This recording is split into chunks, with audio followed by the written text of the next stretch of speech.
Dave Sanders, Woolwood.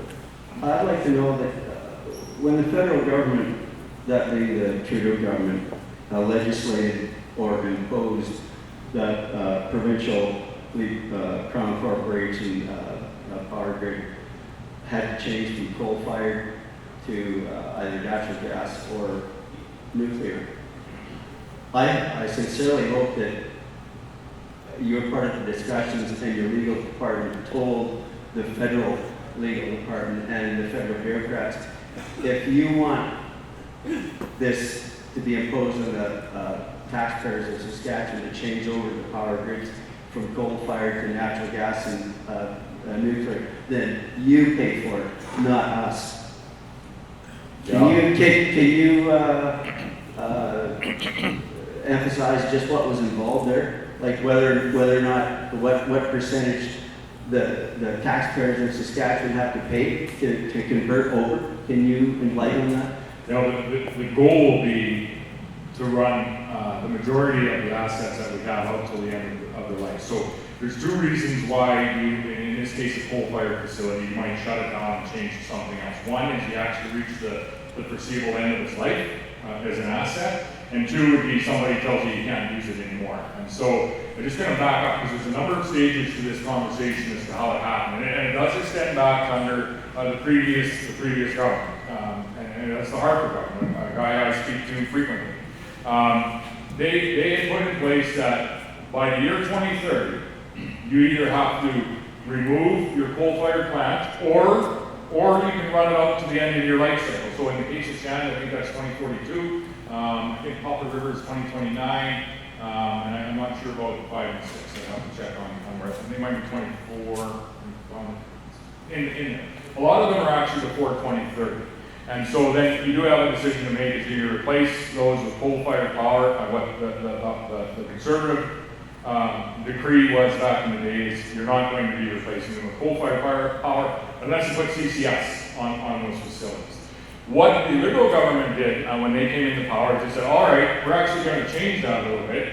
Everybody's done it 2030, regardless if your life cycle says you can go up to 2042. And so that actually cut time off for us, most notably, was the Shannon Station, which is a significant power source here in the province. And so now we have an asset that we purchased and amortized out to 2042 that by the letter of the federal law is going to have to close in 2030. That's a problem, that's a cost for us in this province. A cost that we're still discussing with the federal government. There's yet another discussion paper out in addition to fertilizer, in addition to having a cap on the oil production, is on the Clean Electricity Standard. What that is saying now is by 2035, actually all fossil fuel power generation, so not only coal, but coal and natural gas is done at 2035. And so, what does this mean for Saskatchewan? Well, we have a new natural gas facility at Swiftburn. We have one that's actually under construction at Moose Jaw. And if all of those have to shut off by 2035, there's no way that we're going to be able to replace all of that capacity in Saskatchewan by then, nor will Alberta, by the way. And nor will some Atlantic provinces either, by the way. It also means that every light and furnace was out in Saskatoon because they have Queen Elizabeth Power Station there that powers that city through, I think, Saskatoon Light and Power. And so this is an unrealistic policy. It's an ideological policy, and it's actually not possible. And it just speaks to the reason that we need a much different direction in the next 2 years or so at the federal level, because quite frankly, it's policies like these three, and I can pick out 10 or so more, that need to not only be changed, but backed up to some degrees into something that's much more realistic. Nobody in here is anti-environment. Nobody, actually, Saskatchewan is the brightest shining light in what we do of being pro-environment. We have the cleanest agricultural products that you can purchase anywhere in the world, whether it's grain products or whether it's our beef or animal products. We have, when you compare our potash to the potash that's being produced in Belarus and Russia, which is the other two major producing potash areas in the world, guess who's is cleaner? Yeah, it's here. The same with our uranium, the same with our oil. In fact, if the rest of the world produces oil with the same carbon footprint that we do in Saskatchewan, global emissions from oil production will go down 25% overnight. There's a number all Canadians should know, and that is a number that we can be quite proud of in this area of the province, and be proud of as Saskatchewan residents as well. So there's a number of these ideological positions that are coming out. We're gonna fight each and every one of them to the degree that we can. We need a change in direction at the federal level in order to back these up ultimately as the safest, and then to in some way safeguard ourselves so they don't show up again in 8 years or 10 years or whenever that may ultimately be. But this is the reason that we do need a change in direction at the federal level, so that we can find our way through some of this to the degree that we can. We have one over here. Oh, there you are,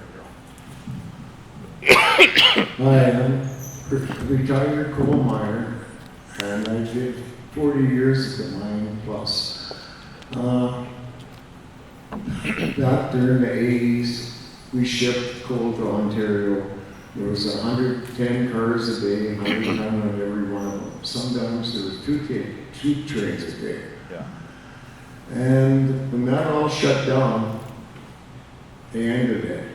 Ontario's hydro bills just every year increased, and now they're paying the highest in Canada. And with us right now, we can go up to 40 degrees for a high and 40 degrees for a low. What's going to keep us warm in the wintertime? It's not going to be no solar panels. It's not going to be any windmills flopping around out there. We have to have coal in Saskatchewan. Right now, the mines are hiring 21 people. They fired up number 4 at Boundary Dam. It's fired back up again. Carbon capture or not, the mine that I work for has devised different products all through the years that have been injected in them stacks. They're selling it now. They don't sell that by the ton. They sell that by the pound. It's injected into the stacks and it takes everything and takes it right out. The carbon capture plant, why do you want a carbon capture plant? We need carbon. Carbon dioxide is pumped into greenhouses. Even if we want to capture all the carbon in Canada, we've got enough trees here to capture everything that we ever possibly put out. And another thing with electric vehicles, by the way, anybody has got one? I don't think so, because you wouldn't make it very far in this province, an electric vehicle. Even if we had them, we haven't got the infrastructure to put more than 1 or 2 in one block. Everybody knows that. It's just crazy. If you can answer any of those questions and give me a better answer than I've got in my head already, I'd be damn glad to hear it. This one's for Steve.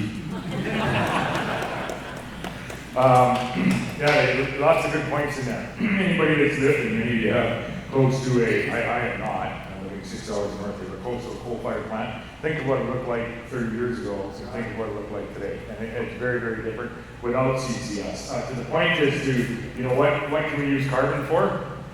in addition to my comments about, having the most sustainable oil production in Canada is right here in Saskatchewan, and what that would mean if we transferred that to a global scale. The only net zero oil company operating in Canada, and I believe North America, is operating just north of here, and they're buying that carbon off of that plant and putting it down. And the biggest challenge they have is we're not producing enough. They want more. So they're buying it from North Dakota Gasification Plant and want more from there as well, so that they can increase the field and the harvest bump that they're getting. And that's quite a statement.